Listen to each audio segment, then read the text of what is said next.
The Second New Deal. Around 1935, Roosevelt knew he had to do more.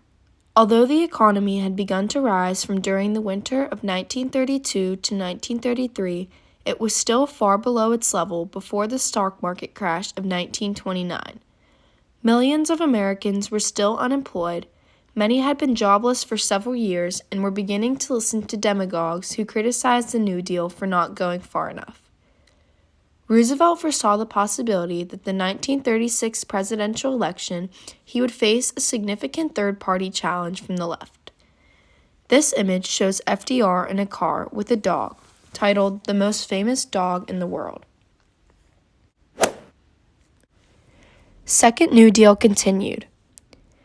To meet his political threat, Roosevelt asked Congress to pass an additional New Deal legislation, sometimes called the Second New Deal, passed in 1935.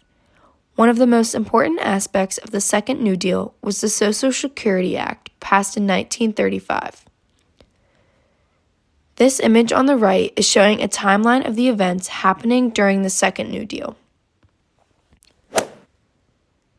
Second New Deal continued.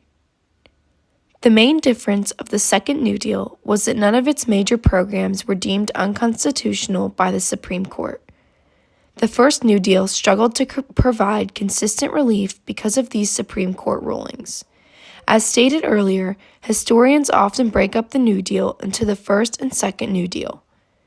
The Second New Deal shifts the focus away from recovery and towards economic security. The image on the right is a picture of Franklin D. Roosevelt smiling.